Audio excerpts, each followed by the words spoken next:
हर शादी में किसी की चीख दब जाती है, हर बारात किसी की कब्र बन जाती है, पर कातिल कौन है और क्यों कर रहा है वो ये सब? इस गांव की खामोशी में छुपा है एक ऐसा राज जो आपके रोंगटे खड़े कर देगा। तो आज मैं एक्सप्लेन करने वाला हूँ हाल ही में रिलीज हुई एक मलयालम मिस्ट्री थ्रिलर फिल्म। इस फिल्म का नाम है परमसिवन फातिमा। वीडियो पसंद आया तो वीडियो को लाइक कर दें और चैनल को भी सब्सक्राइब कर दें। तो कहानी शुरू होती है 3 गाँव से, सुब्रमण्यमपुरम, योकोपुरम और सुल्तानपेटाई। इनमें से 2 गाँव के बीच में पुरानी दुश्मनी चलते आ रही है। सुब्रमण्यमपुरम और योकोपुरम छोटी छोटी बातों पर लात घुसे और झगड़े तो आम बात है, और इनकी लड़ाइयों में कभी कभी सुल्तानपेटाई भी पिस जाता है। इन गाँव में एक और खासियत है, जहाँ शादी वहाँ बवाल। शादी का मतलब था डीजे के साथ दंगा भी फ्री में। एक रात योकोपुरम गाँव में एक शानदार क्रिश्चियन वेडिंग हो रही होती है। रिसेप्शन में माहौल बड़ा म्यूजिकल था। वहाँ जेनी नाम की एक लड़की अपने म्यूजिकल ग्रुप के साथ आई थी। वो फिल्मी स्टाइल में गाना गा रही थी, नाच भी रही थी। लोग उसके अदाओं पर फिदा भी हो रहे थे। लेकिन उसी भीड़ में 2 लोग कुछ ज्यादा ही दिलचस्पी दिखा रहे थे। एक था फरहान, गले में ताबीज लटकाए। दूसरा था खुद दूल्हा। दूल्हा अपनी ही शादी छोड़कर जेनी को घूरे ही जा रहा था। ये देखकर उसकी पत्नी उसे टोकती है, तेरे बगल में मैं खड़ी हूँ और तेरी निगाहें उधर है। ये सुनकर दूल्हा थोड़ा शांत हो जाता है। शादी खत्म होते ही जेनी ने दूल्हे को आंखों ही आंखों में इशारा किया और जंगल की ओर वो चल दिया। दूल्हा उसके पीछे पीछे निकल पड़ा। रास्ते में बोला, अगर तू हाँ कह देना तो मैं तो अपनी पत्नी को भी छोड़ दूंगा। जेनी मुस्कुरा कर बोली, आज की रात तुझे ऐसा मजा दूंगी जो किसी ने ना दिया हो। वो उसे जंगल में एक पुराने शिव मंदिर तक ले जाती है, जहाँ पहले से ही एक कपल खड़ा होता है। तभी फरहान वहाँ पहुंच जाता है और तीनों मिलकर दूल्हे को पकड़ते हैं और मंदिर के पास बनी एक टंकी में डुबो डुबो कर मार डालते हैं। दूर से एक बाबा ये सब देखता है लेकिन कुछ करता नहीं। अगली सुबह जंगल से दूल्हे की लाश मिलती है। इंस्पेक्टर आता है, पूछताछ शुरू होती है। पता चलता है शादी तो चर्च में होनी बाकी थी, रिसेप्शन पहले हुआ था। पुलिस को शक होता है कि दूल्हा अकेला जंगल नहीं गया होगा। जेनी से पूछताछ होती है तो वो मना करती है, कहती है कि वो उसके साथ नहीं गई थी। फिर इंस्पेक्टर गांव वालों से पूछताछ करता है, दोनों गांव में किसकी सबसे ज्यादा लोग सुनते हैं? जवाब आता है सुब्रमण्यमपुरम में कट्टा और योकोपुरम में चर्च के फादर। इसके बाद इंस्पेक्टर फादर से मिलते हैं तो फादर सुब्रमण्यमपुरम वालों को झगड़ालू और गंवार कहते हैं और आरोप लगाता है कि सुसाई की हत्या उन्होंने की है। लेकिन इंस्पेक्टर का शक और सोच कुछ और है। वो सोचते हैं कहीं मर्डर अपने गाँव में तो नहीं हुआ। गुनाह और गवाही। जाते जाते फादर एक गहरी बात कह देते हैं, किसी और के पाप ढूंढने से पहले कभी आईने में खुद को भी देखिए इंस्पेक्टर साहब। उसी रात इंस्पेक्टर सुसाई की मौत वाली जगह पर कुछ कांस्टेबल के साथ पहरा दे रहा होता है। तभी अंधेरे में उसे 2 परछाइयां दिखती है, वही कपल जिन्होंने दूल्हे को मारा था। इंस्पेक्टर फौरन टॉर्च मारता है और पूछता है, तुम दोनों किस गाँव से हो, योकोपुरम या सुब्रमण्यमपुरम? सवाल सुनते ही दोनों दौड़ पड़ते हैं। इंस्पेक्टर गोली भी चलाता है लेकिन वो अंधेरे में जैसे गायब हो जाते हैं। अगली सुबह जब फादर शहर जाने लगते हैं तो पुलिस उन्हें रोक लेती है। कहते हैं कि जांच खत्म होने तक कोई बाहर नहीं जा सकता। पुलिस वाला सख्ती से बोलता है। फादर तर्क देते हैं, मैं स्कूल में पढ़ाता हूँ, बच्चों का भविष्य दांव पे लग जाएगा। इंस्पेक्टर हल्की मुस्कान के साथ जवाब देता है, तो क्या आप क्लास मिस कर देंगे तो क्या कोई बच्चा मर्डरर बन जाएगा? अब सीन कटता है फरहान पर। उसके अब्बू उसे समझा रहे होते हैं कि अब तुम सुब्रमण्यमपुरम जाना बंद कर दो, ये वक्त ठीक नहीं है। फरहान चौंक जाता है, पूछता है कि अब्बू आप तो वहीं पैदा हुए थे, अब मना क्यों कर रहे हैं? तो वो बस इतना कहते हैं कि जितना बोल रहा हूँ उतना कर। लेकिन फरहान नहीं मानता।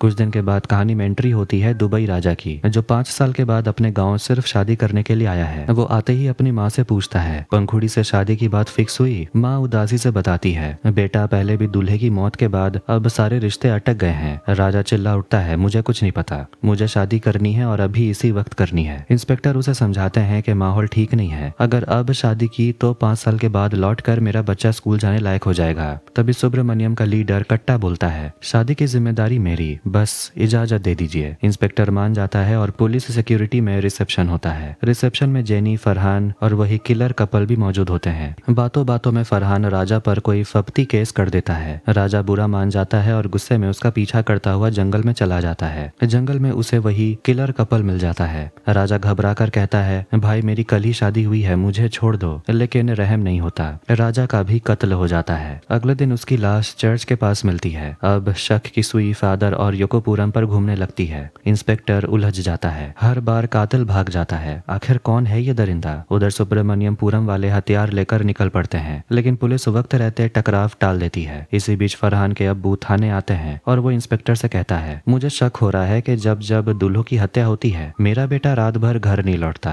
मैं ये नहीं कह रहा कि वही कातिल है, लेकिन वो कुछ तो छुपा रहा है। वो इंस्पेक्टर से रिक्वेस्ट करता है कि मेरा एक ही बेटा है, अगर गलती से भी आपको वो दिख जाए तो प्लीज उसका एनकाउंटर मत करिएगा। इसके बाद इंस्पेक्टर दोनों गाँव के लोगों को बुलाकर एक प्लान बताता है, अगर तुम सब खुद खुद को बेगुनाह मानते हो तो दोनों गांव मिलकर एक शादी रखो, उसी में कातिल पकड़ में आ जाएगा। राजा की मौत हो चुकी थी तो पुलिस उसकी मंगेतर पंखुड़ी की शादी कट्टा से तय कर देते हैं। वहीं एक और लड़की की शादी होती है फिलिक्स से। दोनों शादियां एक ही जगह होती है, दोनों गाँव वाले वहीं मौजूद होते हैं और वो किलर कपल भी वहीं आ जाता है। शादी में नाच गाना चल रहा था, तभी इंस्पेक्टर देखता है कि जेनी और फरहान आपस में इशारों इशारों में बातें कर रहे थे। इंस्पेक्टर को शक होता है और वो जेनी की तरफ बढ़ता है। जेनी जैसे इंस्पेक्टर को आता देखती है चुपचाप वहां से खिसकने लगती है। इंस्पेक्टर उसका पीछा करता है, तभी अचानक लाइट चली जाती है। जब दोबारा लाइट आती है तो दोनों दूल्हे गायब हो जाते हैं, जबकि जेनी और फरहान वही इंस्पेक्टर के सामने खड़े होते हैं। अब सवाल उठता है, फिर दूल्हों को कौन ले गया? इंस्पेक्टर समझ गया था कि जेनी और फरहान किसी बड़े गैंग का हिस्सा है। वो उन दोनों से पूछताछ करता है, तभी सामने खड़ी एक वैन की लाइट अपने आप जल जाती है। पीछे का दरवाजा खुलता है और दोनों दूल्हों की लाश नीचे गिरती है। इससे पहले कि पुलिस कुछ कर पाए, जेनी और फरहान वैन में चढ़कर जंगल की तरफ भाग जाते हैं। पुलिस उनका पीछा करती है और एक झोपड़ी जैसे घर तक पहुंचती है। गेट बंद होता है। पुलिस तोड़ने की कोशिश करती है लेकिन गेट नहीं टूटता। तभी एक बूढ़ी औरत आती है और कहती है, ये सब तुम लोग क्या कर रहे हो? ये लोग वो नहीं है जिन्हें तुम समझ रहे हो। इंस्पेक्टर चौंक गया था, पूछता है, आपका क्या मतलब? बूढ़ी औरत कहती है, मतलब जानने के लिए पहले तुम्हें पूरी कहानी सुननी पड़ेगी। कहानी फ्लैशबैक में जाती है। हमें पता चलता है कि पहले योकोपुरम और सुब्रमण्यमपुरम एक ही गांव थे। करीब 20 साल पहले अंग्रेजों की वजह से यहाँ ईसाई धर्म फैलने लगा। चर्च के फादर लोगों को धर्म बदलने के लिए लालच देने लगे, जैसे अगर कोई पढ़ा लिखा है तो उसे नौकरी दिलवाना, बच्चों की पढ़ाई का पूरा खर्च उठाना वगैरह। उस जमाने में जब ज्यादातर लोग गरीबी से जूझ रहे थे तो कुछ परिवार अपने बच्चों की भविष्य संवारने के लिए ईसाई धर्म अपनाने लगे। फादर ने सुब्रमण्यमपुरम के पास में ही एक चर्च बनवाया और जो लोग धर्म बदलते थे उन्हें वहीं पास में रहने को कहा ताकि वो हर दिन चर्च आ सके। इन्हीं लोगों में से एक आदमी था श्याम। उसने अपनी बीवी बच्चों के साथ धर्म बदल लिया। फादर ने उसका नाम रख दिया रॉबर्ट, बेटे को फिलिक्स और बेटी को फातिमा।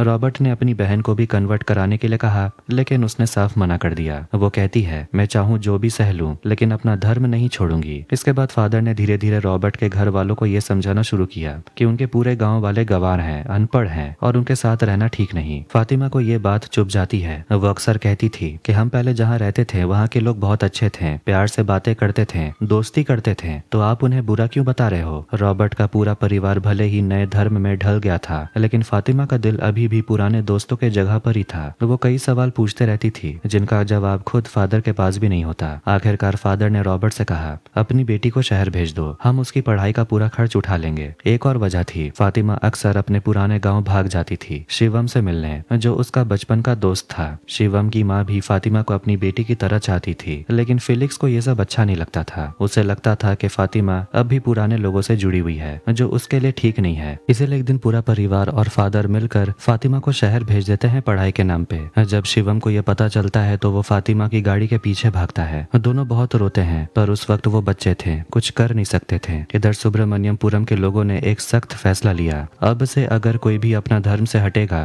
तो उसकी जमीन और घर जब्त कर लिए जाएंगे और योकोपुरम वालों से अब कोई रिश्ता नहीं रखा जाएगा। ये कसम उन्होंने शिवलिंग के सामने खाई। सालों बाद शिवम बड़ा होकर शहर के स्कूल में टीचर बन गया। कुछ महीने बाद फातिमा भी उसी स्कूल में पोस्टिंग ले लेती है जहाँ हेड मास्टर थे वही फादर, जो धीरे धीरे बच्चों की सोच बदलने में लगे थे। शिवम जो हिस्ट्री टीचर था, जब क्लास में हिंदू धर्म का चैप्टर पढ़ाता है तो फादर का चेहरा उतर जाता है। एक दिन फादर ने साफ कह दिया, ये क्रिश्चियन स्कूल है, यहाँ ये सब नहीं चलेगा। लेकिन शिवम भी रुकने वाला नहीं था। कहता है कि स्कूल चाहे किसी का भी हो, कोर्स तो सरकार का है, मैं वही पढ़ाऊंगा जो बच्चों को जानना चाहिए। बात आगे बढ़ी तो फादर बोले, तू पढ़ा पा रहा है ये भी अंग्रेजों की वजह से है। शिवम गुस्से में बोला, अंग्रेजों से पहले भी यहाँ पर ज्ञान था, गुरुकुल थे, विद्वान थे, हमारी जड़ें हमारी पूर्वजों से जुड़ी हुई है, किसी गोरे से नहीं। फादर खामोश हो गए। उधर स्कूल की वैन चलाने वाला ड्राइवर था फरहान। उसी में रोज फातिमा, शिवम और जेनी साथ आते जाते थे। फातिमा अंदर ही अंदर परेशान रहने लगी, सोचती थी कि मैं तो खुद ट्रांसफर करवा के यहाँ आ गई और शिवम मेरे से बात भी नहीं करता। एक दिन वो खुद जाकर शिवम से बात छेड़ देती है और उसी बहाने उसे हल्का सा किस कर लेती है। शिवम पहले हक्का बक्का रह जाता है लेकिन फिर दिल से हार मान लेता है और यहीं से दोनों के बीच में प्यार शुरू हो जाता है। कुछ हफ्तों के बाद फादर कुछ अंग्रेज अफसरों के साथ सुब्रमण्यमपुरम आ धमकते हैं। मकसद था कन्वर्जन, लेकिन इस बार गांव वाले चुप नहीं रहे। भीड़ इकट्ठा हो गई। शिवम भी सामने आ गया। एक ऑफिसर ने पूछा, इतने सालों में इनको ईसाई क्यों नहीं बनाया गया? शिवम बीच में बोला, क्योंकि अब लोग समझदार हो गए हैं, अब घटिया पर्चों से कोई धर्म नहीं बदलता। और फादर साहब, आप जैसे पढ़े लिखे हो, आपको तो गांव की दहलीज लांगनी नहीं चाहिए थी। अब सभी लोग अपने अपने घर चले जाते हैं और देखते हैं कि उसी रात फेलिक्स फातिमा के पिता को मार डालता है। इसके बाद जब सभी लोग बॉडी को लेकर जा रहे थे तभी फादर उनका रास्ता रोक लेते हैं। ये देखकर शिवम फातिमा से बोलता है, तुम्हारे पापा की आखिरी बात सबको बताओ। फातिमा ने सबके सामने सच रख दिया। उसने कहा कि डैड ने धर्म बदला जरूर था लेकिन कागजों में वो अभी भी हिंदू ही थे। ये सुनकर फादर भड़क उठे, मैंने सालों से देखभाल की और तुम लोगों ने डॉक्यूमेंट्स भी नहीं बदले, अब ये बॉडी चर्च में दफन नहीं हो सकती।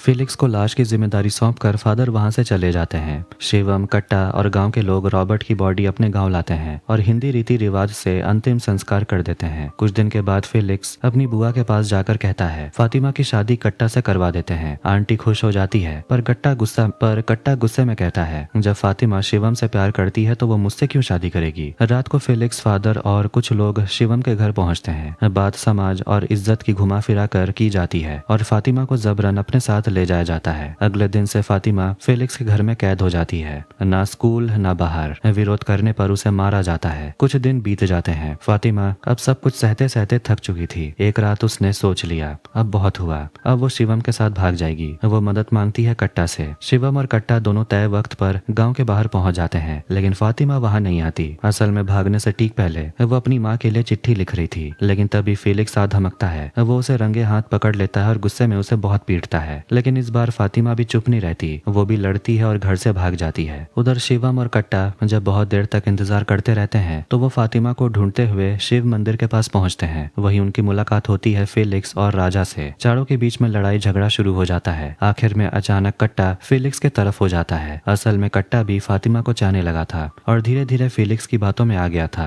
वो दोनों मिलकर शिवम को पकड़ते हैं और पानी की टंकी में डुबोकर जान से मार डालते हैं। फातिमा वहां पर आती है, वो भी लड़ने की कोशिश करती है लेकिन सभी लोग मिलकर उसे भी पानी में डुबोकर मार डालते हैं। कहानी आती है प्रेजेंट में। वो बूढ़ी औरत जिनकी आंखें कभी नहीं मुस्कुराई असल में शिवम की माँ थी। वो पुलिस को बताती है शिवम और फातिमा की आत्माएं अभी यही हैं और जेनी और फरहान बस उनका बदला पूरा कर रहे थे। पुलिस को अब सब समझ आ जाता है, ये हत्याएं बदले की आग है लेकिन अब पूरे गांव को तो ऐसे जलाया नहीं जा सकता। तब इंस्पेक्टर गांव के उस सनकी पुजारी को ढूंढते हैं जिसे सब पागल बोलते हैं। वही पुजारी अघोरी गुरु के पास लेकर जाता है। अघोरी इंस्पेक्टर की नीयत भांप लेता है और मदद करने को तैयार हो जाता है। वो अपने साथियों के साथ पहुंचते हैं उसी झोपड़ी तक जहां वो आत्माएं डेरा डाले बैठी हैं। मंत्रों, ढोल नगारों और तंत्र विद्या के जरिए जेनी और फरहान के शरीर से आत्माएं निकाली जाती हैं। फिर अघोरी शिवम और फातिमा की आत्माओं से पूछता है, बदला तो ले लिया, अब पूरे गांव को क्यों डराते हो। वो दोनों आत्माएं जवाब देती हैं, सब के सब गुनहगार हैं क्योंकि सब चुप थे, अब हम चुप नहीं रहेंगे। तभी फेलिक्स सामने आकर फातिमा के चरित्र पर कीचड़ उछालता है। कहता है कि जिसने बिना शादी रात किसी के साथ बिताई हो वो पूजा कैसे कर सकती है। बस आत्माएं बेकाबू हो जाती है और अघोरी भी कह देता है, अगर यही तुम्हारी शांति का रास्ता है तो पूरा करो इसे।